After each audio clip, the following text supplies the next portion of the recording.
Kalau kita boleh berasumsi dan sudah dibuktikan dengan beberapa fakta tadi, soal umur gagal, soal screening latar belakang juga gagal, ini kita akan menghasilkan KPKJ gitu ya, Komisi Pemberantasan Korupsi untuk Jokowi gitu ya. Bukan KPK lagi, harus nambah satu huruf Jokowi.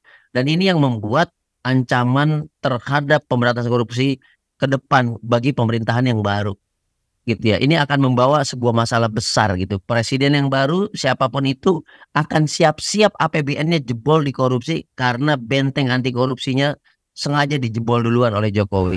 Saya mau mulai dari problem statement ya. Tadi Zainul udah jelasin bahwa pemberantasan korupsi kita sudah pada level yang bertransformasi, di mana nuansanya adalah mengamankan kasus-kasus korupsi dan calon-calon tersangka korupsi, gitu ya. Jadi kita tahu bagaimana caranya KPK bukan dikebiri lagi, tapi dibunuh secara hidup-hidup. Revisi Undang-Undang KPK 19 tahun 2019, lalu TWK, ya kan?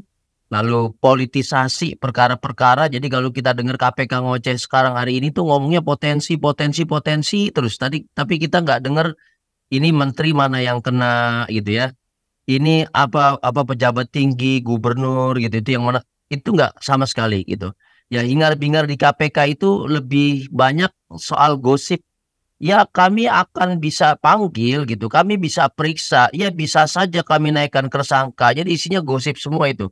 Nah ini yang fatal dan membuat masyarakat juga merasa KPK per hari ini pasca dikebiri dan dibunuh secara dini oleh Presiden Jokowi adalah KPK yang sama seperti siaran radio gitu ya, isinya gosip-gosip artis gitu misalnya.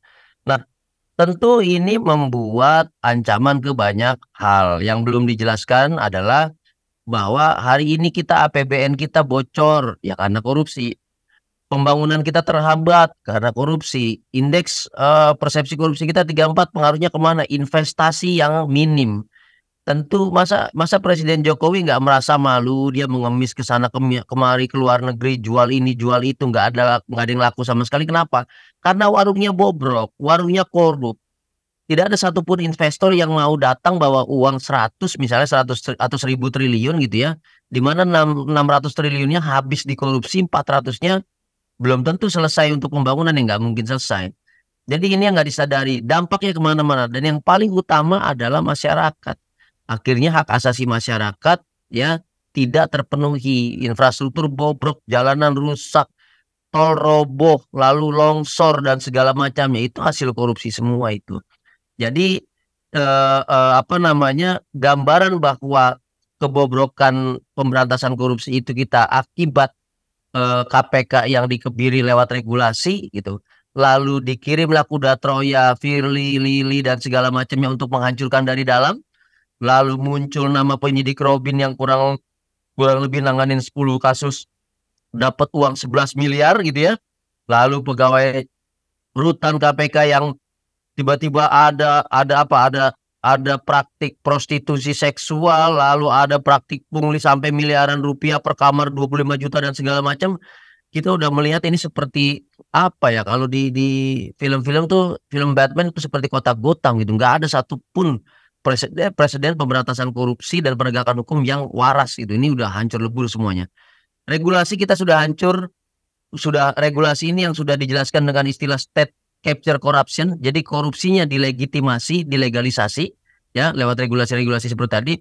Lalu dari segi struktur ya, pimpinan KPK sampai penyidik sampai pegawai rutan dan segala macam ini juga sudah bobrok, sudah korup. Jadi harapan satu-satunya adalah dari aspek kultur.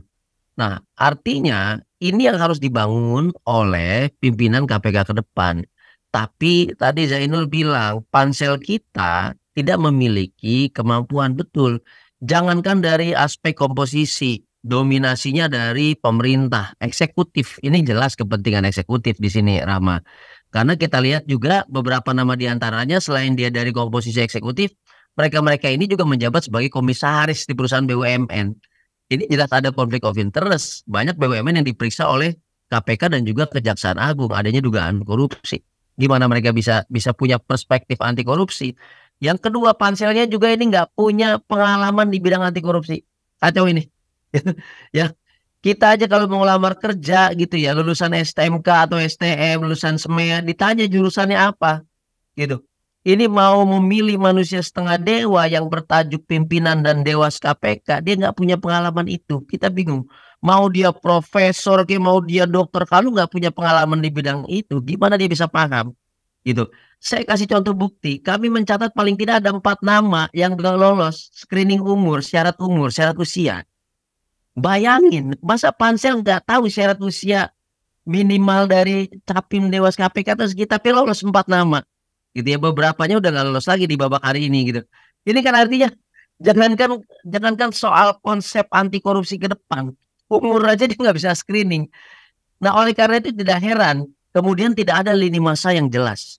Kita nggak tahu nih lini masa pansel hari ini ngapain, besok ngapain, kapan dia cek rekam jejak, siapa yang dia gandeng, mitranya siapa saja untuk cek rekam jejak dan segala macamnya.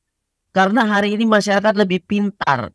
Informasi, berita, data, dan dokumentasi itu canggih beredar kemana-mana gitu. Dan sebetulnya di Google juga gampang. Nah, oleh karena itu kami tidak heran ya, masih banyak nama-nama yang bermasalah di sini. Itu ya. Kalau tadi perspektifnya Zainur adalah jangan sistem representasi instansi ya, mungkin pansel juga kaget dengan olimpiade gitu ya, jadi pakai sistem kontingen gitu ya, lagi ada kontingen dari negara ini dia bikin sistem kontingen, kontingen polisi siapa, kontingen jaksa siapa, jangan lupa ada kontingen hakim. Saya akan sebut satu nama di situ, ada nama Hakim Albertus Usada, dia pernah memutus ringan kasus mega korupsi dugaan benih lobster, korupsi benih lobster ketika itu di Kementerian Kelautan dan Perikanan gitu ya. Itu ramai sekali berita di mana-mana dan dia lolos-lolos saja gitu, padahal ya informasi ini bisa digali di mana-mana, bisa diklik muncul, klik muncul dan kelihatan gitu ya. Nah makanya kita nggak heran kalau sejauh ini ya, kalau kita boleh berasumsi dan sudah dibuktikan dengan beberapa fakta tadi soal umur gagal, soal screening latar belakang juga gagal, ini kita akan menghasilkan KPKJ gitu ya, Komisi Pemberantasan Korupsi untuk Jokowi gitu ya. Bukan KPK lagi, harus nambah satu huruf Jokowi. Dan ini yang membuat ancaman terhadap korupsi, ancaman terhadap pemberantasan korupsi ke depan bagi pemerintahan yang baru gitu ya. Ini akan membawa sebuah masalah besar gitu. Presiden yang baru siapapun itu akan siap-siap APBN-nya jebol di korupsi karena benteng anti korupsinya sengaja dijebol duluan oleh Jokowi. Nah, catatan kami terhadap pansel, tadi pertanyaan pertama soal pansel.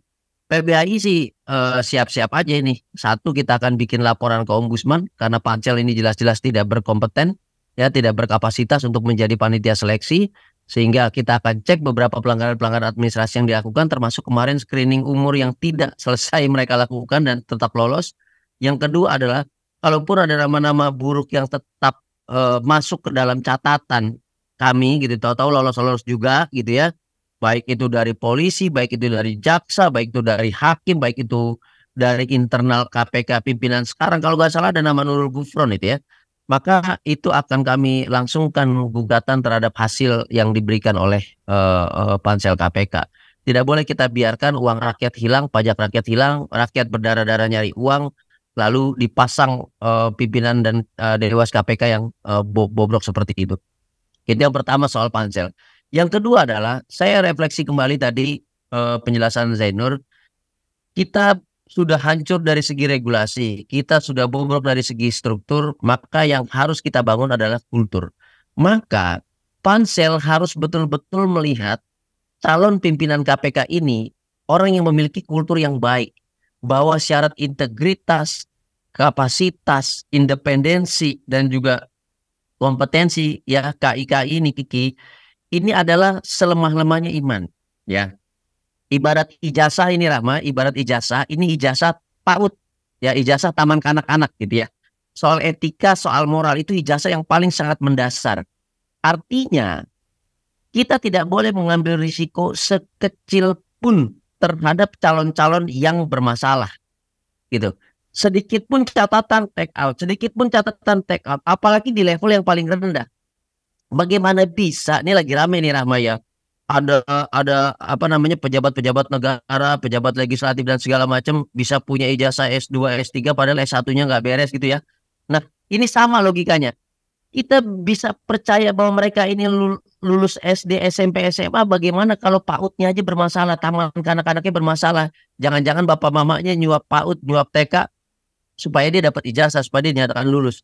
Saya mau katakan itu kenapa? Misalnya gini, kalau kita berangkat dari level itu, saya kasih contoh lah, ini contoh buruk ya. Tolong masyarakat luas jangan di apa ikuti sama sekali. Nurul Gufron, ya dia pimpinan KPK, tapi dari segi profil karakternya gitu ya, dia melapor sana sini, dia kemudian menggugat ke MK untuk dirinya sendiri soal umur pimpinan KPK dengan alasan mencari kerja. Bayangin, seorang pencari kerja yang membentengi ya lembaga anti korupsi kita, oleh karena itu KPK kita bobrok sampai saat ini.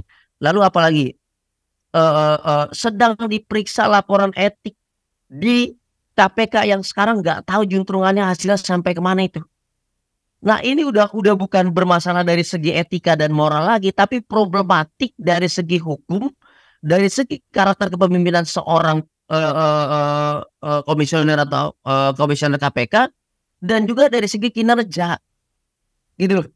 Artinya apa? Ini patut dipertanyakan kenapa nama ini masih masuk, gitu loh.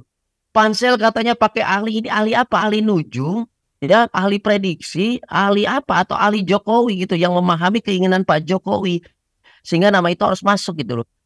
Jadi ini fatal betul gitu loh. Jadi nggak boleh kita pakai perspektif nggak apa-apa lah, less evil ya segala macam yang kurang-kurang, nggak ada sedikit pun kecacatan di dalam level integritas, moral dan etika, karena itu yang hilang di hari ini. Dia harus dicoret.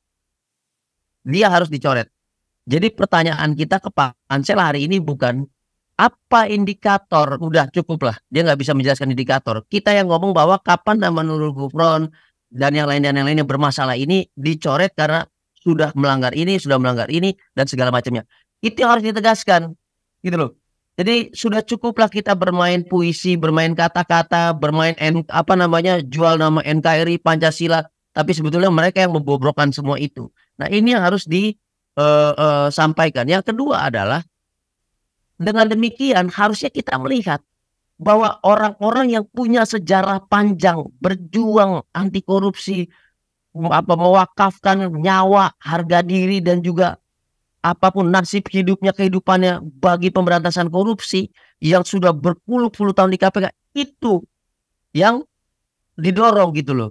Mereka yang marwahnya, kalau orang lihat ini memang ada marwah pemberantasan korupsi dari dulu, dia di situ sampai kemudian dia disingkirkan gitu loh. Itu yang harus kita perjuangkan ke depan. Kenapa?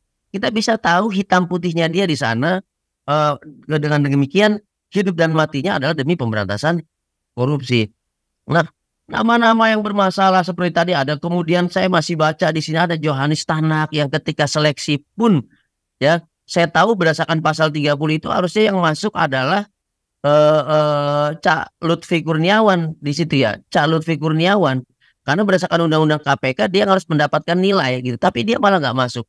Dan kemudian Johanis Tanak terpilih, dan kemudian setelah terpilih bermasalah karena diduga ada chat WA ya, yang chat WA-nya isinya adalah soal pekerjaan dengan terkait dengan pertambangan dan segala macam, dan itu hasilnya mana? Dewas bilang karena catnya sudah dihapus maka tidak bisa terbukti. Logika dari mana? Fatal betul itu. Kita nggak bisa membiarkan orang-orang seperti ini yang apa namanya masuk ke dalam KPK. Nah, sisanya kami juga melihat nama-nama yang belum ada latar belakang soal anti korupsinya, gitu. Jadi ini apa yang mau kita harapkan? KPK dalam kondisi hancur lebur, api dan semua lava sudah meletus, tiba-tiba datang orang yang baru saja hari itu tahu tentang KPK, tahu tentang pemberantasan korupsi, dan itu masih di level teori. Ini nggak bisa dibiarkan seperti itu, Rama. Jadi cukup kita tegaskan kepada apa namanya pansel KPK bahwa coret nama-nama yang bermasalah ini. Jika tidak dicoret maka jelas Anda punya kepentingan dan sebetulnya Anda telah melanggar proses atau prosedur pemilihan Capim dan Dewas KPK ke depan. Nah, terakhir saya mau sebagai penutup saya mau katakan begini ya.